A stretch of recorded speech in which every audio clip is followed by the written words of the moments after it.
You found him! The secret guy! You found the secret guy! For all the audio listeners who are watching on the recently furbished and minted Spotify/Apple Podcast website, I hope you're having a fantastic day. A grand day, even. For rejoice. Independent Incidentals is now on many more platforms, and many more to come. I'm taking over the world, baby! I'm going global! Yes! Yes!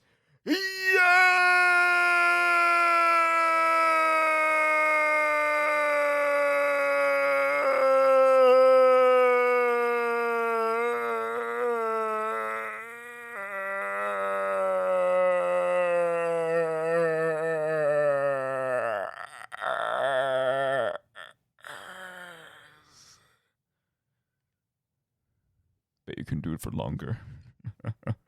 Beat my score, I dare you. Beat my time. I did, what was that, 26 seconds, give or take?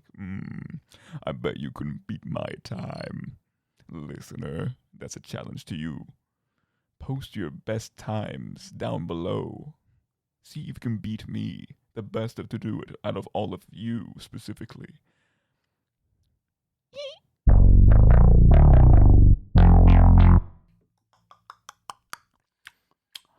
Just do a quick little check on the mic.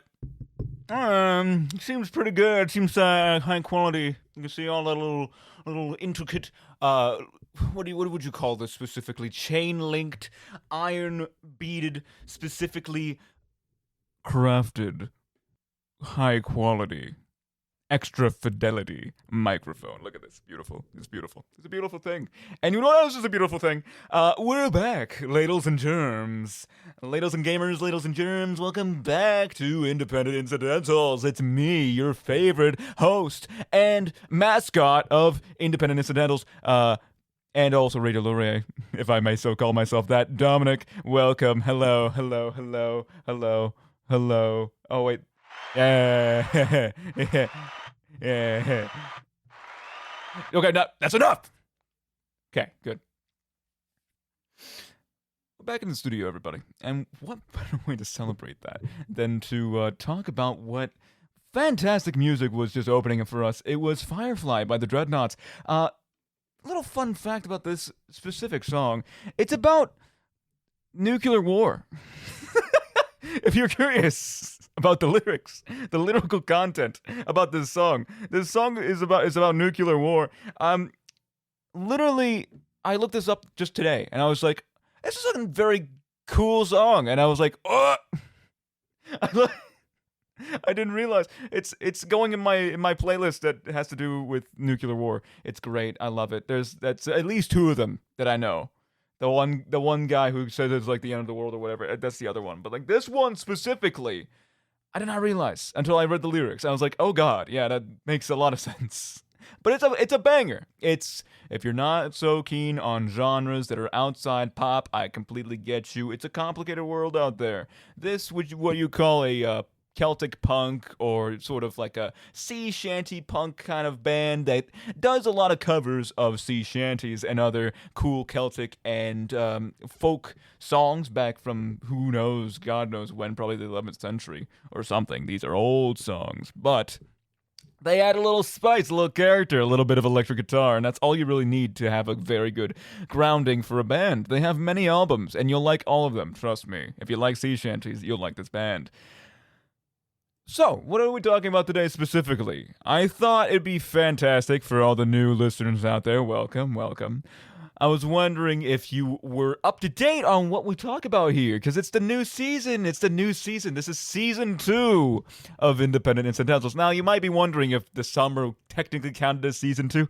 I don't count it, of course. That's just an interim. I'd call that the interim, the in-betweeners. I would call those the bonus episodes, the little sprinklings on top, which I am editing, by the way. So you should be getting those very soon on, get this, also a fantastically new and updated platforms. Oh my god, they're on Spotify and Apple Podcasts. There's no excuses anymore. You have no excuses. you better sit your ass down and listen to my damn show. There's no excuses anymore. You can't say, oh, but it's on a new website. Hey, the website's already updated. No excuses there. Oh, but I don't want to listen to a separate. How am I supposed to download them? You can now on Spotify and Apple Podcasts if you use Apple Podcasts. Besides the point, you can listen to them now. They're on there. They're free. You can download them. You can listen to them on your way to work. You can listen to them on your way back from work. You can listen to while you're in class. You can listen to them at your mother's funeral. I don't know. It's up to you, really. You can do it whenever you want to, and you won't be judged. I won't judge you. I'm a perfectly neutral guy. I won't harbor any ill will towards you, man. You listen to it whenever you want, as long as you're listening and giving your support to me, your favorite guy, Dominick. Anyway, so you can listen to them on Spotify now. Fantastic. I was jumping out of my seat when I found that out, when my boy Nate, told me that just this week. So I'll be promoting that way more. Once we're going to get the summer episodes uploaded every week. From that point, I think probably next week onwards, probably, if I had to guess. I'm still editing them. That's the problem. It's a lot of editing and a little cutting and making sure that, it's primed and proper and polished for Spotify and Apple Podcasts. So, whenever they come out, I'll be posting them, and you better listen to them. A wink, if you couldn't see me, which you can, because this is an audio format.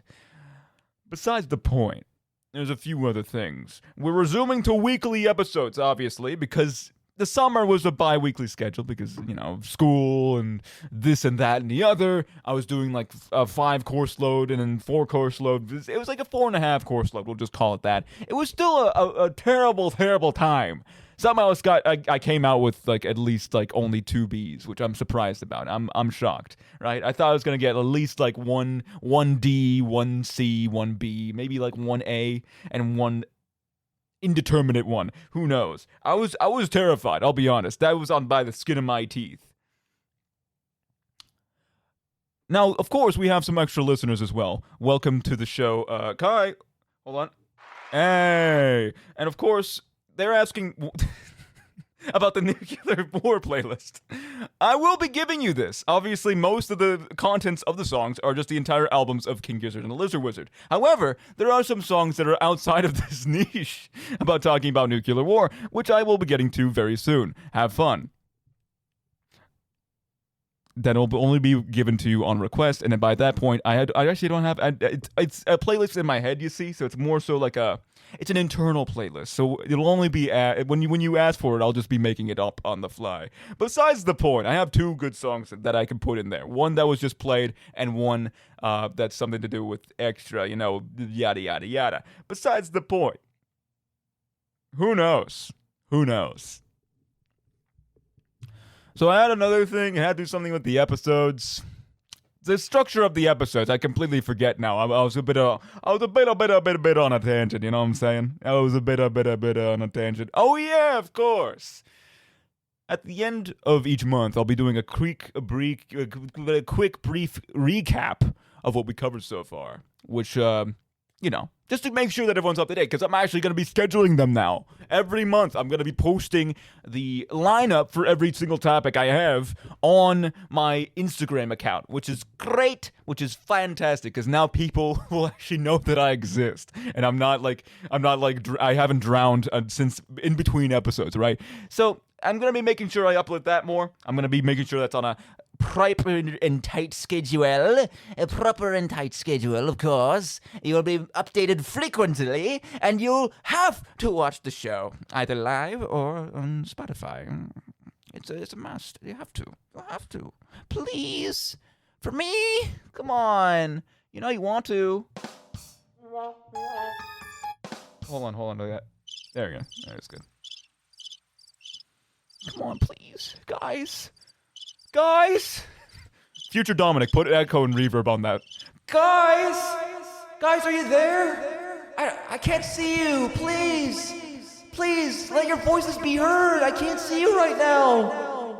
Oh gosh, the meat space is so empty and voidous. Have you noticed that recently, by the way, everybody, ladies and germs? Is it just me, or is the world becoming more dead? Is this just me? I don't know. Maybe it's just the world nowadays. Maybe it's just politics. But I feel like whenever I look at somebody and give them a little smile, they either look straight ahead or they just like kind of stare at me, and I'm wondering if the human race got replaced, and I'm just kind of living in the aftermath maybe, and like this is just like some sort of weird experiment that like the Matrix is putting on me. You know what I'm saying? Like maybe I'm just a simulation inside the Matrix. What if I'm just the only guy plugged in? Everyone else is already dead, and everyone else is just computer simulation programs.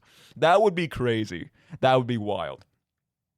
I think, you know what? Look, I think even if I was in a simulation, I'd make the most of it.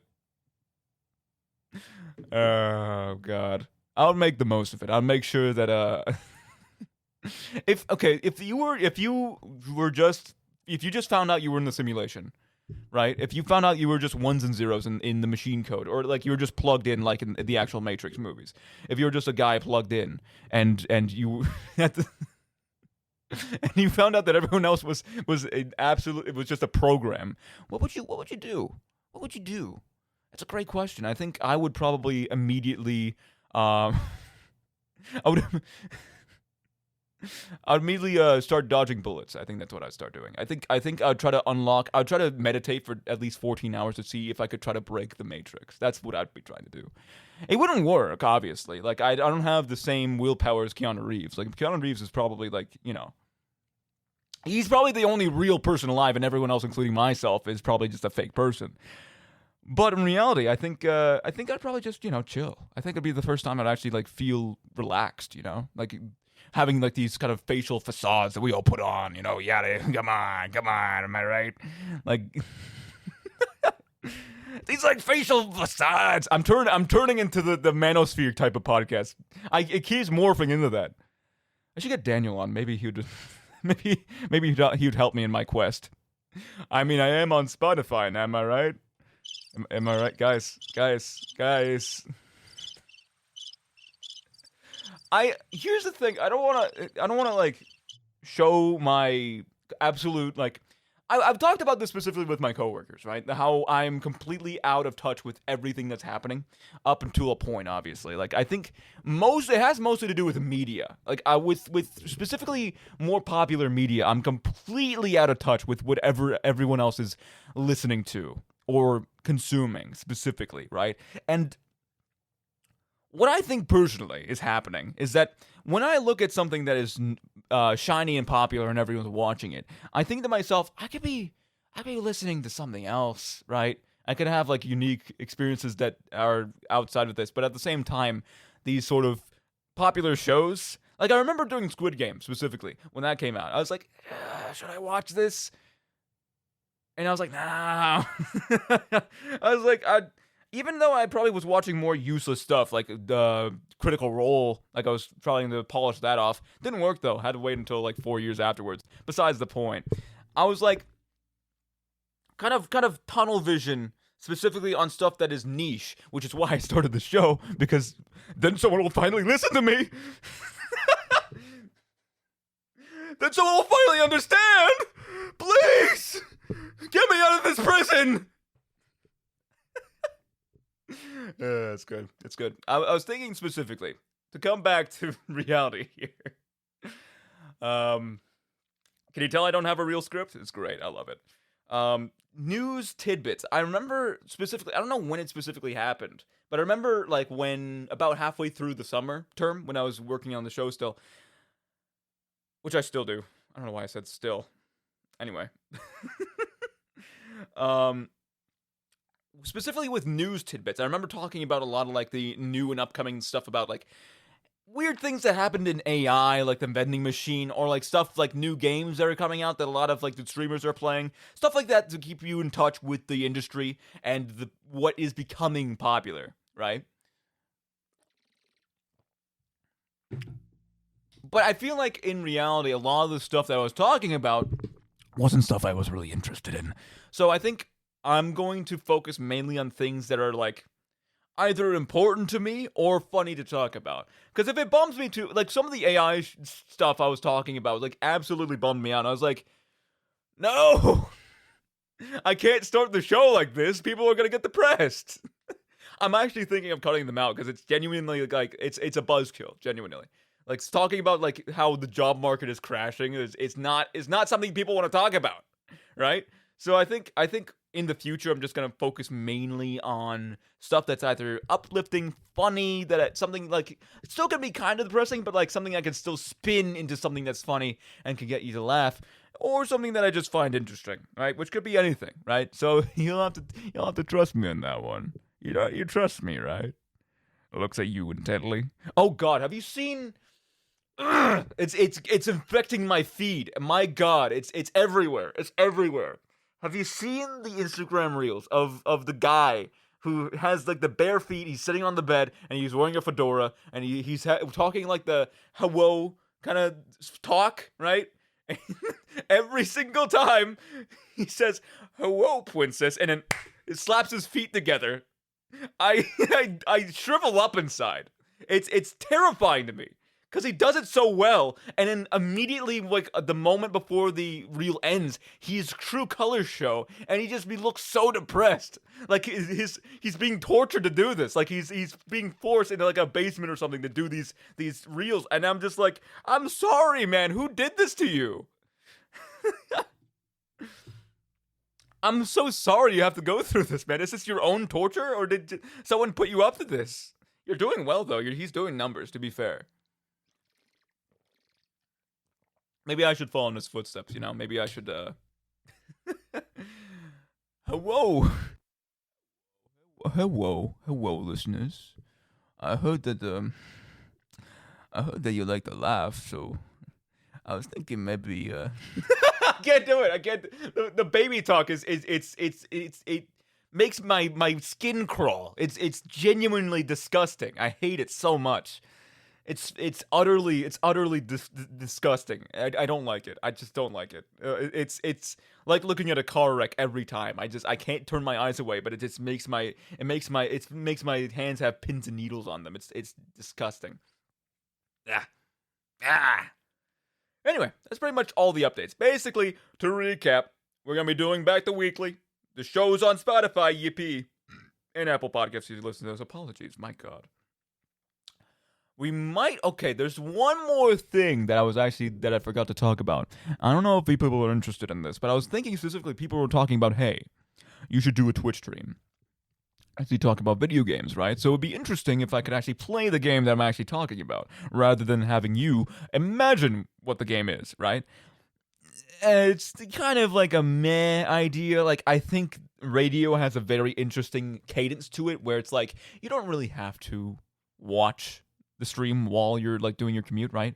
No one watches a Twitch stream while they're on the train or while they're trying to walk to work, right? The podcasts and radio shows are perfect for just the average listener. However, I think it'd be interesting to have an option to have like, a more visual medium, right? I was thinking maybe like sort of an Instagram Reels, or maybe even a Twitch stream, but like more of a just chatting kind of thing, you know what I'm saying? Like, it could be interesting. Obviously, I wouldn't make any cash off of it because it would only be like 10 viewers. However, it would be quite interesting to try it out. So maybe like in a month from now, I'll try it out. We'll see how it works. And if people are interested, I'll keep doing it. How's that? How's that sound? How's that sound, Faust? Are you doing all right? You seem like you're sweating a little bit. No worries. Don't worry about the horns. I'm just striking a deal with you. Does that sound good? Oh yes, Faust. I love that guy. Such a funny guy. I like the Discworld version of it too, to be fair. It's probably one of the better Rincewind novels, if I'm being honest. You don't know what I'm talking about, to be fair. Here's another fun thing. I'm going to promote Carissa's show real quick. Listen, back during after class, we were a bit of rivals, you know? I started a bit of beef. Apologies. I started a bit of beef with her, of course, as you do, as a sort of shared co-host sort of thing, like we both shared the same show, so I had to start a little bit of beef. But I think we've made amends now, and now I can promote her specific show, which has to do with books, which is very cool. I'll be probably going on that show very soon, within the next month, talking about Discworld, which will be very fun as well. So if you're interested, it's called Bookmarked. It's going to be also on Spotify and wherever you want to listen to, not specifically where you want to listen. It's only on Spotify and Apple Podcasts. And if you don't want to listen to it there, then you're absolutely... Oh, no. no, the sensor didn't work. You absolute animal, you buffoon. Oh man, I'll have to write that down now. Tisk tisk, Dominic. I can't believe you cussed. I can't believe you cussed like that. Hold on, I need to. We're at 24:33. 24:33. Great. All right. The little slap on the wrist for me, anyway. Besides the point. I'm sorry, Carissa. I did not mean to ruin your promo here. But I'm doing it for free, so you should be actually thankful. Anyway. It's called Bookmarked. So if you're interested, if you like books, if you like Harry Potter, if you like other cool books, if you like other cool books, things in the vein of, like, you know, the Song of Achilles. I think that's what she's interested in. I'll have to talk to her again. Specifically about books, to see what she's interested in. I'm more in the high fantasy sort of thing, so whenever I come on the show, you bet your ass I'll be talking about either, you know, Tolkien, perhaps a bit of Mistborn, a bit of Brandon Sanderson, you know, and obviously the best series out of all of them, Discworld and Terry Pratchett. Terry Pratchett is the best author in the world, and if you don't believe that, you have to read one of his books, and then you will. So, that's your little challenge for the day. That's your homework, of course. Anyway, let's specifically talk about the mistake I made last week. I'm sorry, Kai. It had to be done. The Fedora Man's loose. The Fedora Man is on the loose. And also, yes, Carissa confirmed Harry Potter and the Song of Achilles. Look at that. And of course, there'll be plenty of more books to also digest. But if you're interested in those, that's your little taste. All right. So, let's talk about specifically what happened with last episode.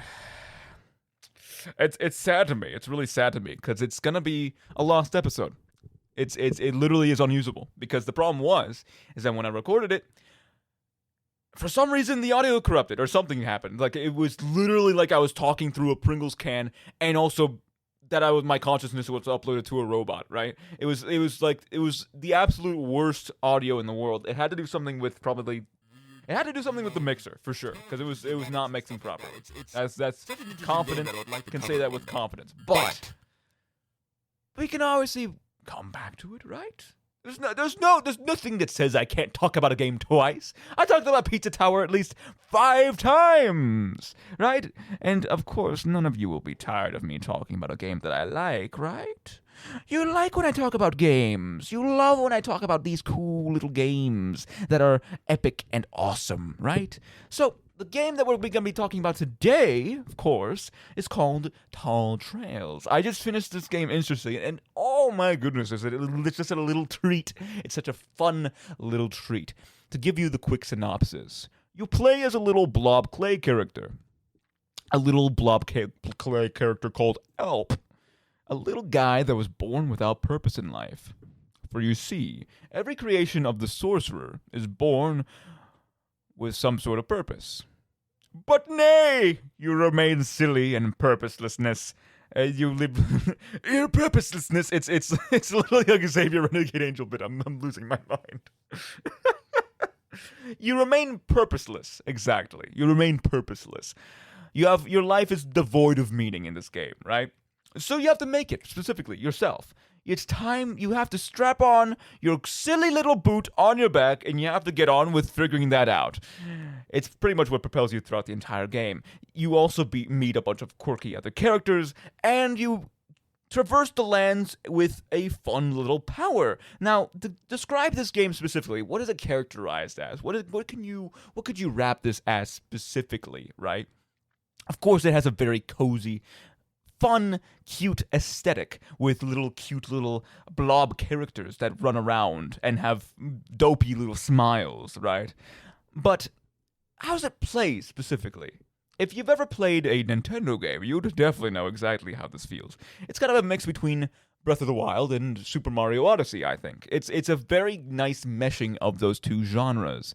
You have a stamina bar, which is unfortunate, but also kind of interesting as well, because it charges very fast, so you don't have to worry about it like in Breath of the Wild, where you have to try to. Have you ever used the whistle bit? Have you figure that one out? It's a very interesting little concept where you can whistle at the same time as you're running and you won't lose stamina, which was a fun little bug that I utilized a lot during those times. But in this case, it charges up very fast, and it's very forgiving in a lot of aspects. So you don't really have to worry too much about stamina.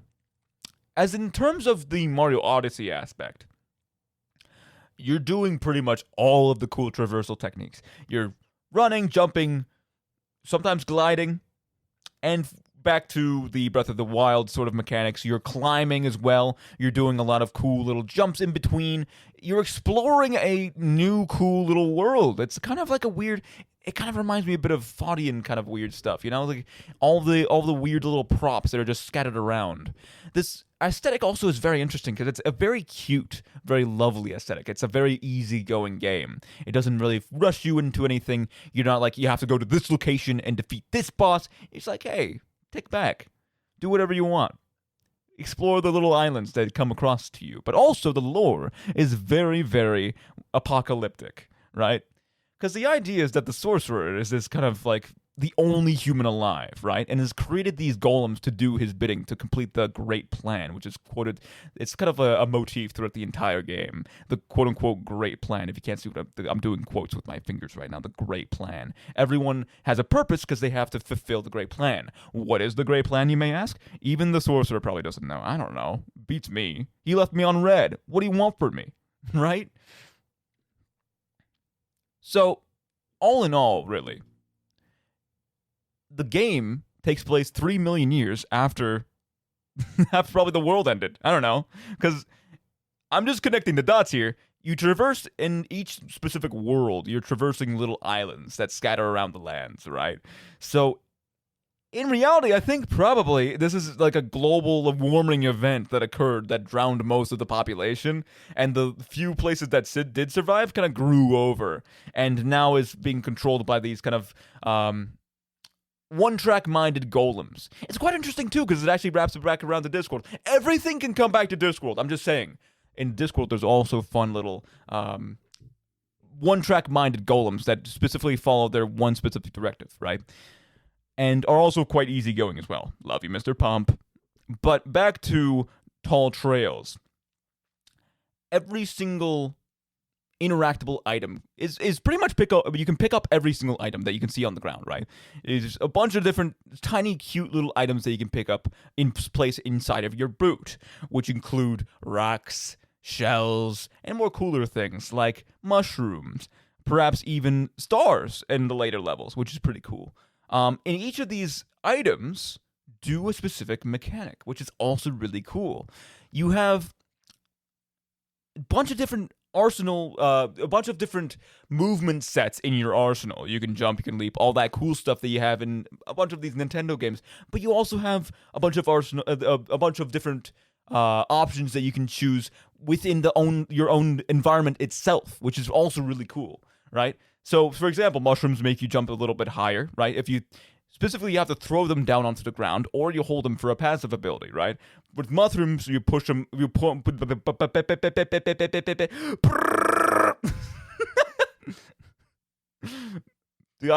don't know what's happening to me. I think I'm having a stroke. Okay, we're back. I think I had to reboot my BIOS. All right, we're back. Okay, so mushrooms specifically, when you throw them on the ground, they throw you higher than rocks. Rocks are just your basic average item. You just throw them on the ground and give you an extra bit of boost, right? But there's a bunch of other different types of mushrooms too, right? There's rocket mushrooms that allow you to propel yourself in a specific direction. There are specific other types of rocks that allow you to propel yourself on walls, right? Magnets that allow you to grab onto metal objects without losing your stamina. There are so much different things. And for the passive items, the passive items. I love the passive items. There's frogs that increase your jump.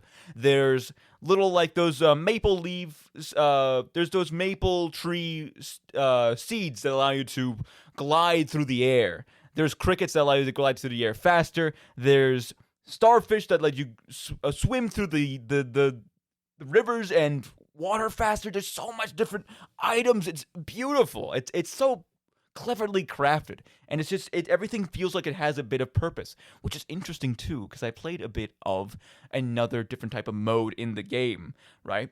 There's the original mode, which is basically just like the standard way you should play the game. And then once you beat the game, you get into the New Game Plus feature, which basically adds procedurally generated levels. I thought, like, how could that even be possible? How could you add procedurally generated levels into the game and still make it fun, right? If you don't know what procedural generation is in game design in general, basically you have like these little modules, right? In Splunky, for example, there's a bunch of different modules that you can add that are added to any specific level. Whenever you get to a new level, there's like a new generated map that adds these specific tiles in sequence that make an entirely new level, right? And of course, if you've played like seeded games like Slay the Spire, Binding of Isaac, those type of games, they have a specific seed that allow you to also play the same types of levels over and over and over again. Unfortunately, Tall Trails, thank you, does not have that specific type of generation. But it's still quite the treat, seeing all these new levels being generated, and you know that they are unique in that specific way. Of course, you have like the same type of statues. You have like different frog statues that the Claymen build. There's like the weird businessman that is too hyper realistic, and I hate with a burning passion. It just looks too out of place, man. It's absolutely disturbing. It's the same type of disturbing as the fedora man. It doesn't feel right to me. It doesn't feel right to me. Okay, I can't deal with it, man. Don't clap your feet, please. Yeah, no, it's terrifying. But besides the point, I think a lot of this game has to offer is charm, right? Because you meet all these cool characters as well as you come across the game. It's a bit easy. Don't get me wrong. A lot of the game is like, oh yeah, just take your time, lay back. But I feel like when you're making a cozy game like this, it doesn't really matter about whether or not it's hard, right? Because you're not buying the game for it to be hard. You're buying the game for it to just be something relaxing, some weird esoteric experience. It also gives me a bit of Hillick vibes, if you've seen that episode, right? Very, very esoteric, like goofy mechanics that also like are on the strange, like esoteric side of comedy, right? It's just like, oh, I'm the big clay man and I'm eating the clay now. Weird Smiling Friends energy, exactly. Like, I think the Smiling Friends like is a very good example of that, but it's more so like using that as a device to kind of have that weird office humor at the same time, like the weird, awkward, like realistic sort of sense. This is way less grounded. You're not gonna have that weird, awkward pauses in this specific game. You're just gonna have like, so it kind of borders on that. Let me explain. When you're going through the game, a lot of these characters have what they believe is their purpose that was given to them by the sorcerer, right? One character called Pin likes counting rocks, right? But then slowly throughout the game, they start to kind of lose themselves in the middle. Like, is my only purpose counting rocks? Is that all what I'm built for? Is that everything that I'm built for? Please tell me that's not what I'm built for. And it's kind of your job to, as Alp, the purposeless guy, the one guy who doesn't have a purpose and everyone else is freaking about their own purpose. There's an allegory in there somewhere. I don't know where, but there's an allegory in there. It's your job to give gifts and befriend these people and tell them it's okay, in your own special Alp way. Tell them, you know what? Hey, you don't have to have a purpose. You just have to just vibe, Life is already complicated enough, and you giving it a purpose is kind of killing the vibe, so I would prefer if you just, chill out. There's some characters, too, that also are just automatically chill, or some people that are just very content in their purpose in life, and your job is just to kind of pass them by, and continue on your own journey, trying to find your own purpose. I will say the ending, though, pissed me off. It pissed me off so much. I think we're going to get into spoilers now, so just a quick disclaimer.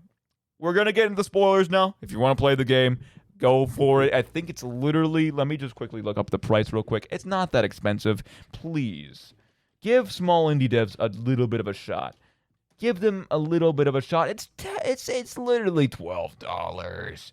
It's $13, guys. It's $13. And there's going to be the autumn sale. So in about a week, you too can have your own little Alp.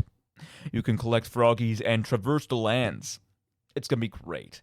Oh man, there's a bunch of little cute, little stupid things that I love about this game. Like I remember there's one specific. There's these little quests they can find, right?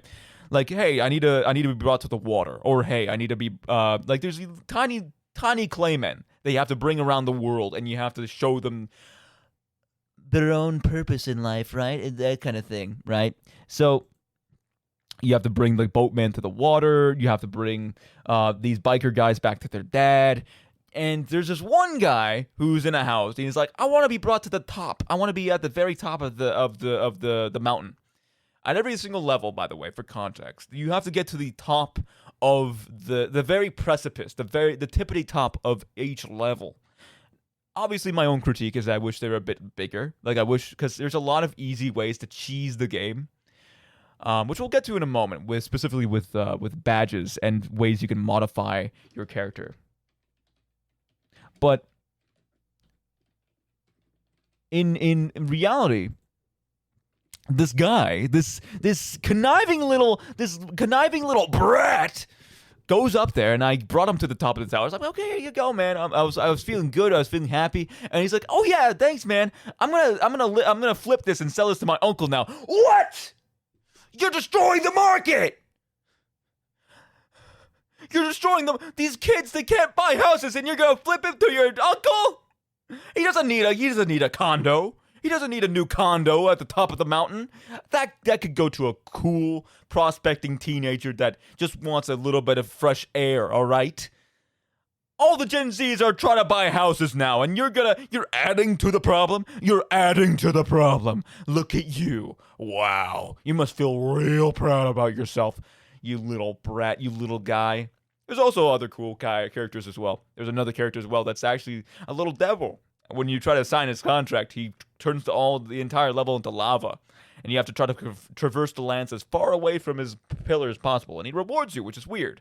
Because, like, to go back to Faust, he doesn't get a reward for completing his... I guess technically you don't really die in this game.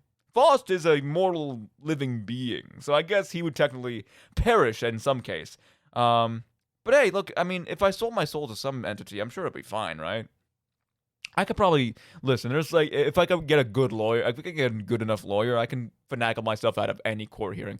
The one thing that a devil hates the most is a lawyer. You know those bastards are... immediately when they go to hell, they're like, I don't want to deal with this guy.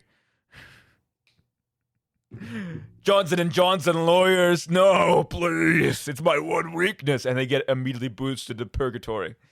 Or they just they probably die a second time and they just become nothing, honestly. What happens when you die in hell? That's what I want to know. What happens when you die in hell? Do you think that you just, like, become nothing, or do you just go to super hell? Do you go to double hell? Do you go to triple hell? Can you keep dying and keep going, like, down the rings of hell and become, like, nothing? Or are you just immortal in hell? Or is it just... I guess it's just your soul in hell. So it's just kind of like you burning there for eternity, in a sense, you know? Like, I personally... I think that this hell business is kind of overrated. I think we're already living in purgatory, and whatever happens here determines your fate. Or you just get the cozy, beautiful feeling of nothingness. I think that's probably preferable. Because I think even in either case, you're going to be bored. In either case, you're going to be bored. Like, you're being tortured for all eternity. And eventually you're just going to be like, pitchforks again? Come on, Demon Dave. Like, I don't care anymore. Like, you can punch me as much as you want. You can break all my bones. Like, it doesn't have the same luster anymore, man. It just doesn't make sense anymore. Just, like, put me in a 9 circle and I can freeze to death or something, please. Like, I'm bored. Get me out of here. Gosh. I've been here for, like, 500 years. Oh, man. Anyway. Let's talk quickly about cosmetics and also upgrades that you can get in this game. A lot of this game is a lot of discovery. So you're going to be traversing the world a lot, discovering a lot of fun little nooks. There's these windmills that you have to activate, and you get a little tiny treat, a little reward. And there's a bunch of other things that you get from those rewards, like money, which you can spend at Oswald's, which is one of my favorite characters, because he doesn't say anything. He just looks at you. He wants to sell you stuff. He's cool. He's a cool guy. There's his buddy Pesto, who's the kind of like the front man salesman, which is cool as well. And they sell you cool things as well, like little upgrades for your badges. Now, badges are also quite interesting because they increase your abilities and your movement set, right? I have a very good loadout right now, specifically. So there's one specific badge called Pet Rock. This Pet Rock basically allows you to, whenever you use up your entire inventory, when you're out of items and you can't shoot anymore, right? When you can't shoot out any more items and you're like, oh no, I'm gonna fall. There's a 50%. There's actually when you upgrade it fully, there's a 60% chance of it generating a rock, right?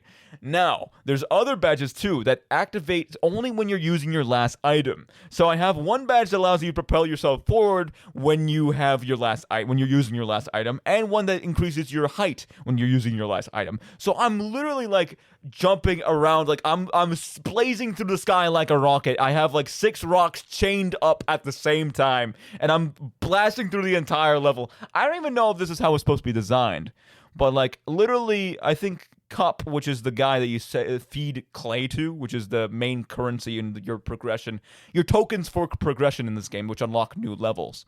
He's literally like, yeah, just go for it, man. You can do whatever. And I'm like, hell yeah, dude. I'm gonna blaze through the sky like a rocket, and there's nothing you can do to stop me.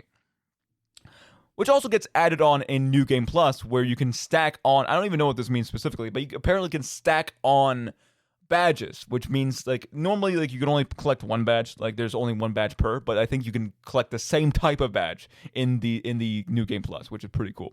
So there's also cosmetics, of course, for the more chill vibers of the world who don't like the expediency of video games. If you just want to chill out and customize your character, you can do that too.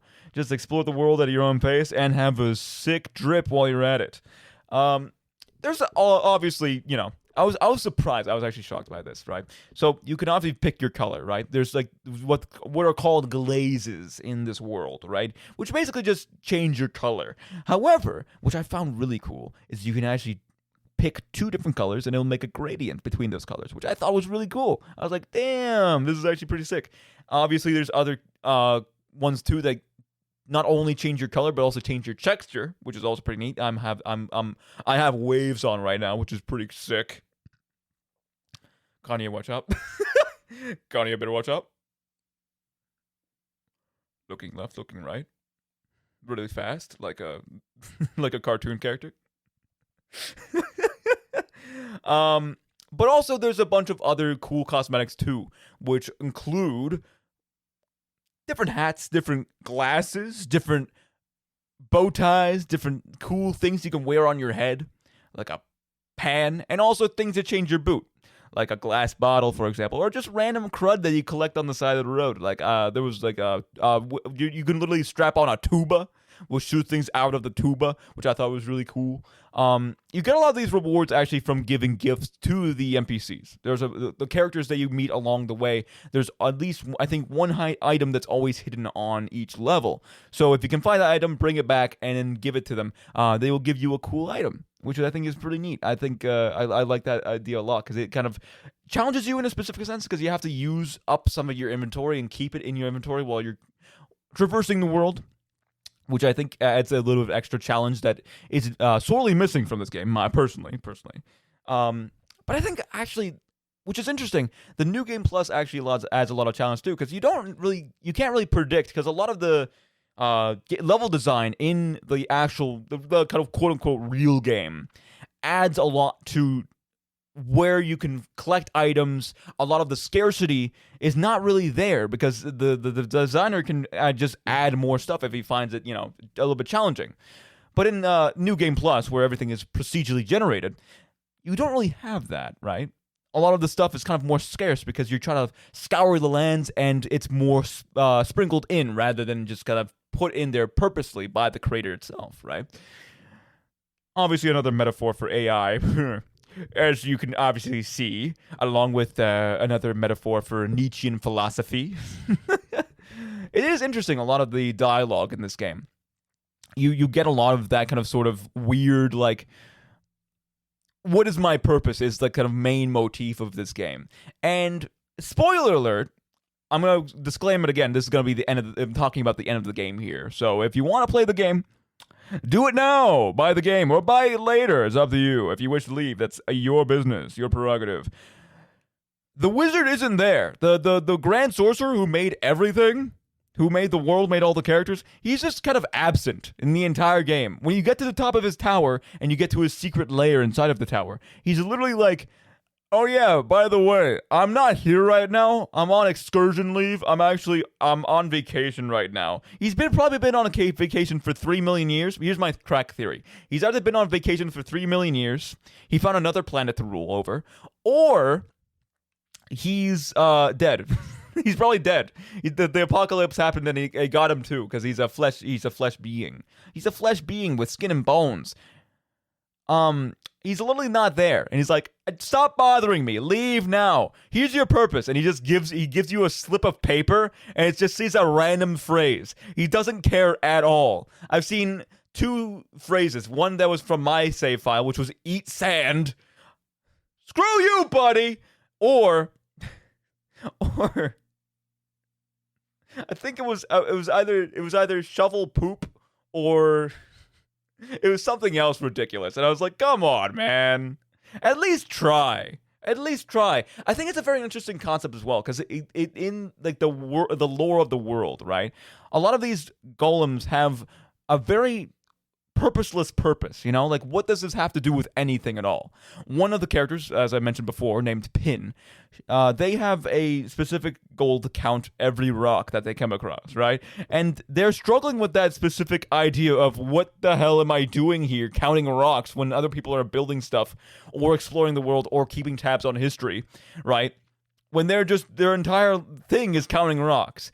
They discover at the end of the game that it didn't really matter about their purpose, and they started counting bugs as well, which was very cute. I like that a lot. But I feel like in the context of the sorcerer giving people tasks to do, I think they just he ran out, or he simply didn't really care about giving the extra extremities of people, of these golems, an extra purpose, because he didn't think it necessary, right?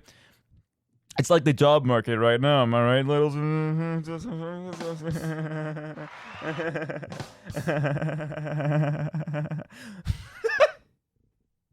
want to find a person who actually laughs like that. I would befriend them so fast. If anyone laughs like like genuinely, please direct them to me. I want to talk to them. I want to talk to them, please. But all in all, really, this game is a very cute, cozy game that allows you to kind of just take it at your own pace, explore the world, and kind of challenge yourself with the more cooler, like, collectathon mechanics, like trying to figure out how to traverse the fastest across the map, how to stack on your different badges to make yourself travel even faster, and finding out what these cool items do. Right? I haven't touched the surface about these items, right? There's also a bunch of different mechanics that also just make a lot of sense to me, like from a game developer standpoint. I'm like, dude, this is like a very neat, very well put together game. And I find it very cool. It's not like, the most polished out of any game. If I were talking about critiques here, I think it's obviously like, it's missing that sort of that quality that you're sort of looking for in like a bigger, more higher developed game. But this game is worth every penny spent. Right? I got it on the like, it was 25% off. It was like $8. Easy purchase. Such an easy purchase. It was such a good solid chunk of 6 hours of my life. It was a fantastic game. To experience it with Alp, gosh, and Cup and Pin 2. Oh, man, they're just fantastic characters, and I hate to see them go, and I'll never will, because they're always with me now with New Game Plus and the New Game Plus Plus Plus and the New Game Plus Plus Plus Plus. Anyway, that has been the return of Independent Incidentals. I hope you all had a fantastic week, and another week, too. Here's to another week after that. I'll be working. I have my work term right now, so don't bother me. I'm very busy. Doing a lot of cool things like calculating taxes and whether or not people should be approved for income and fun things like that. I'm sure you'll love to hear me talk about that when I come back next week, right? Right, guys? Right? I'm so interesting, guys. Please listen to my show, and I hope you... I hope I'll see you next week, and this is me signing out. Bye-bye. Oh, and one more thing, of course. Sorry, I forgot to mention. specifically regarding the upload schedule. I'll be updating everybody on my Independent Incidentals Instagram account. So if you want to give me a follow, I'm just doing a quick little plug here. Of course, it doesn't have to be. If you wish to check it out another time or never at all, it's up to you. But just know that I'll always be there every week trying to upload when I'll be posting the show, and little cute, funny little skits that I hope you enjoy. So I'll see you all next episode. Bye-bye.